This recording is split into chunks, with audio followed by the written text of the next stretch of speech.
Namaste people, I am Anmol Sarkar. So if you have seen my introduction video, you guys must have an idea about who I am and what I am trying to do and what this channel is all about. And if you have not seen that video, for Facebook I'll share the link in the comment section and for YouTube in the description below. So please do not forget to like and subscribe my channel so that I can come up with more such informative videos for you guys.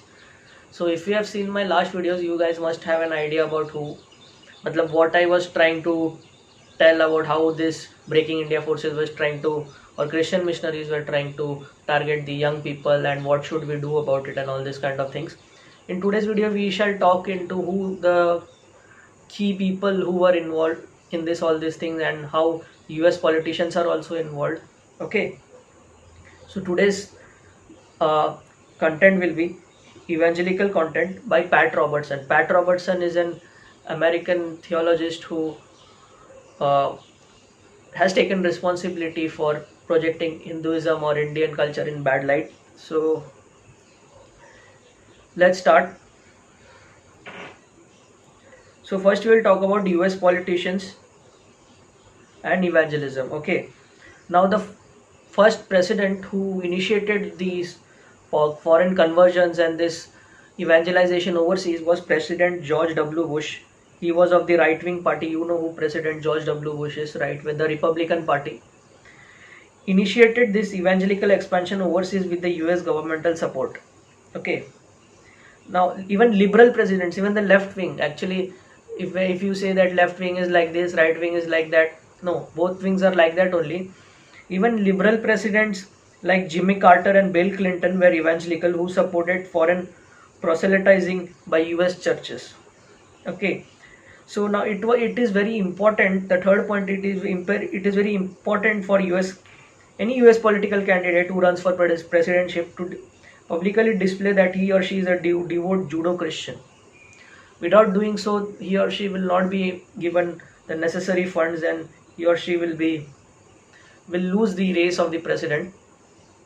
Okay, so for that he or she has to declare that he or she is a devout Christian. For example, even Barack Obama means he said repeatedly in his initial speeches against Hillary Clinton that he is a devout Christian. He goes to churches and all this kind of, repeatedly he was saying these kind of things in his earlier speeches so that he could gain more church attraction and the voter base of the white people and the conservatives basically. So this is about US, means it doesn't matter whether it is right wing or left wing, everyone is supporting this evangelism. They have this common policies. Okay, now we will talk about Pat Robertson. As I have said, this Pat Robertson was a US theologist.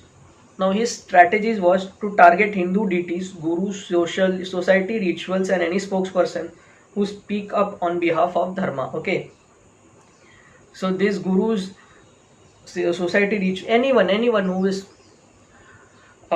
in favor of dharma and his own Indian roots, they will target them. Actually, the entire hatred against our Prime Minister Modi is not because he is some extraordinary person. The only they are not targeting because he is Prime Minister Modi. They are targeting because he follows a certain ideology which is well rooted in our Indian culture. Okay, so this now Pat Robertson second strategy, and that is the part of this strategy, Pat Robertson strategy. Second is Project Ideal Worship as demonic operation. Means in India, you know, there are various idol worships like Ganpati Puja, Durga Puja. Many such idol worships are done. They are projected as demonic operation. Means demons have come into India and this land is cursed. I don't know how people believe this kind of things, and more educated people believe this kind of things. I don't know how that someone from sky will come and liberate them. They are all sinners by birth. All this liberation theory. How even people who are scientists, who claim that God exists and all this kind of things, God in the name, they are solely responsible for shunning myths. They believe that someone will come from sky and liberate them. All this nonsense they believe. I don't know how, but That's not my arena to give any personal opinions. Third is strategy is vulgarize Hindu gods and goddesses, as I have said. For example, project Ganga, the river Ganga or Devi Ganga as Shiva's sperm.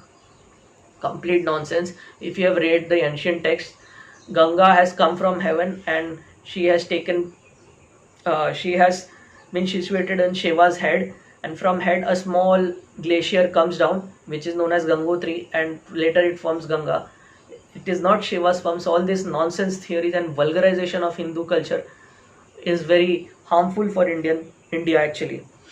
Now, after vulgarizing these Hindu gods and goddesses and claiming then that they are demons and this in land of India is cursed, then they will project that Christianity is conversion to Christianity is an act of liberating them from their own curse or own sins. Actually, this liberation theology that every soul is sinner by birth and someone from heaven will come and liberate them, all this nonsense theory, I don't know how people believe. So this is how this Pat Robertson has tried to do all this evangelical nonsense in the name of religion. Actually, there are a lot more things in detail, in depth on how he did and what he did. Actually, I've taken only 3 or 4 points, because if I start talking about it, it will take another hour to just describe this. So I had given the overview of how he was trying to discuss this, all these things, and claim all these things. So this was it for today, guys. Please enjoy this video and have a nice day.